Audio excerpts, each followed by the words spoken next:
So why are you here today, sir? I have to tell you, it's I've been in public service as an elected member of Alberta government and a deputy premier for almost 15 years, and I never thought that I would have to appear in front of a court of King's Bench where the premier of Alberta, number one, so boldly infringes on our First Nations treaty rights and virtually is willing to assist separatists in court so that they can deprive First Nations of their treaty rights, which are supra-constitutional. They actually override our Constitution. Our premier has always played this game, a verbal game of saying, I'm not a separatist, but I believe in sovereign Alberta. Well, as of today, that game no longer applies. She came out clearly, and she is putting taxpayers' dollars and paying for lawyers to support separatists so that they can further the cause of Alberta separating from Canada, but also to basically scrap, throw in the trash can all of the treaties that have been signed between the Crown and the First Nations, and that's something that I personally cannot stand for. That is something that Albertans and Canadians will not stand for, and that's why we're appearing today as interveners before the Court of King's Bench to protect our rights as Albertans in Canada, and also our First Nations rights. Also, equally important is the fact that it is not only written in law, but it is a tradition in Canada that elections officers, those who actually organize independent elections, are independent. So the elections commissioners get to make decisions, and government, that means premier and the cabinet, should have no influence over the decisions of Elections Alberta. And frankly, the law says that Elections Alberta, when they are in doubt, they should defer to courts and ask courts for their opinion. For a first time in the history of this province, and probably in Canada, Premier and the Minister of Justice, who's a lawyer himself, have decided to direct the Elections Commissioner on what he should and should not do, and now are challenging him in court on his right, and it's a legal right that he has written in legislation, to seek court's advice on whether a question that is put before him is or isn't constitutional. She's telling him two things. Our Minister of Justice actually is counseling him to commit crime, because he's saying that, number one, don't worry about the legislation that tells you that you have the right to go to courts and seek an opinion. That simply make a decision that isn't right and override the legislation and override the treaties and the First Nations treaty rights and allow separatists to have their question on a ballot. It isn't only heartbreaking, but it is scary that we would have a premier and a Minister of Justice that would go to this length to support separatists, while they're claiming that they believe in this strange concept of sovereign Alberta within United Canada. That saying is so stupid that it's like me telling you that I am single within the confines of my marriage. How can Alberta be sovereign within the confines of being united in Canada? So finally, the Premier dropped the veil of pretending that she is not aiding separatists. She's not only helping them in court today because her lawyers will be appearing in court, but she's actually putting our taxpayers' money to pay the law firms that will be fighting against our First Nations and against the independence of our Elections Commissioner. And we won't stand for that. And our legal team, together with First Nations and other interveners, hopefully will be fighting our Premier on her infringement of First Nations rights and the rights of our Elections Commissioner. Well, she's going to say she's not supporting separatists. She's going to say she's supporting democracy. She simply wants Albertans to have this vote or these votes. This Premier will say anything to stay in office. This is the game. She has 14 MLAs in her caucus, half of whom are cabinet ministers, who are declared open separatists. And if she doesn't overtly support them, or at least appear to support them, they will leave her, and she knows that. So this is not about First Nations. This is not about the independence of the Elections Commissioner. This is not about democracy. This is about Danielle Smith staying at her desk and being a premier. And the fact is, yes, we all believe in democracy. That's why we're in court fighting for democracy, because who stands more for democracy than the independent Elections Commissioner? That's what guarantees democracy in this province, and she's trying now to topple that office. She wants to run democracy out of the Premier's office. So in her view, in her definition of democracy, it is all democratic as long as I say it is so. The hell with courts, the hell with the independence of elections commissioner, the hell with First Nations treaties. I define democracy, and that's the Premier's position, and I know that all of us Canadians don't agree with that. So this is a very defining moment for Canada. This whole debate about separatism, none of us want to separate.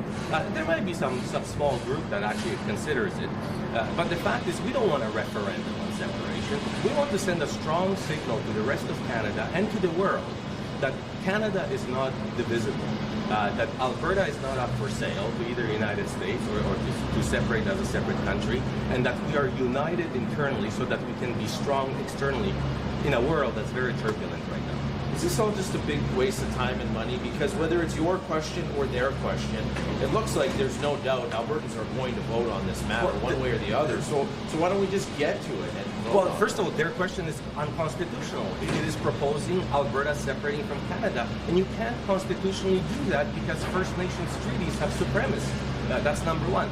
Number two, the law clearly says that there can only be one question on a petition. You cannot have two competing petitions. You know, that is a law made by Danielle Smith, and now she wants two questions, and you simply cannot have that. You know, it is the separatists' fault that they didn't file for this petition first. You know, I walked into the Elections Alberta office, paid $500 and filed. You know, they had one job to file your darn petition, and they didn't. But it is a waste of money. Today, Danielle Smith is paying for law firms, expensive law firms, to try to trample in court the First Nations treaties and the independence of our elections commissioner. And that's where the waste of money is. There's a process in place that should play itself out in a democratic, structured way, according to law, but she doesn't like the law. You know, she's all for law and order when it suits her. In this case, law and order is getting in her way, so she's trying to override it. So you're arguing that secession is unconstitutional, and I understand this point, but the question today is if the question is constitutional, we're not at the referendum stage, we're not at secession. So how can 15 words on a piece of paper be unconstitutional? Well, and that is the right of our elections commissioner. So you can present any question to the elections commissioner, but the elections commissioner, before he can put this on a ballot, has to determine whether the question is or isn't constitutional. He hasn't decided whether it is or isn't. And that's what courts are for. So he went to Court of King's Bench and he said, judges, can you please look at this question and give me advice? Is this or is this not constitutional? And Premier is even trying to block this process. She doesn't want him to even be able to ask that question, whereas in the law that she just passed about a month and a half ago, she clearly says, if you have any questions on law, please defer those questions to the Court of King's Bench. So he's following her advice, but when she doesn't like that advice, now she's telling him not to do it. Do you see any of these questions ever making it to a ballot? I believe that our question actually may make it to a ballot, and that's sort of unfortunate, because if this Premier was to do the right thing and stop this nonsense about separatism, stop this nonsense about sovereign Alberta within United Canada, stop passing legislation on Alberta sovereignty, we wouldn't have this problem. But for the first time in the history of this province, we have a premier that is actually endorsing separatists. She's putting taxpayers' money behind it, and she's emboldening them.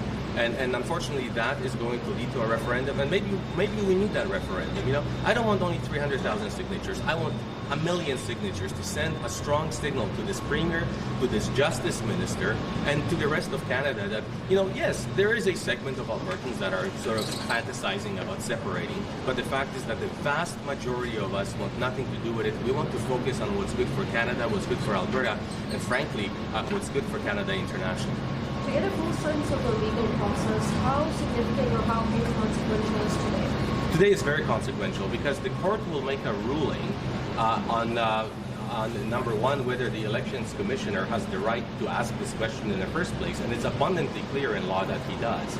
And then the court will decide who the intervenors can be. You know, we are party to this action, but our First Nations all will be intervening for certain because their fundamental rights, you know, everything that defines who they are and defines how we, non-First Nations, get to be on these ancestral First Nations lands, right now is being challenged. So they obviously will be intervening. So it defines actually the supremacy of the First Nations treaties within who we are as Canadians. And lastly, hopefully the court will decide on whether this question is constitutional or not.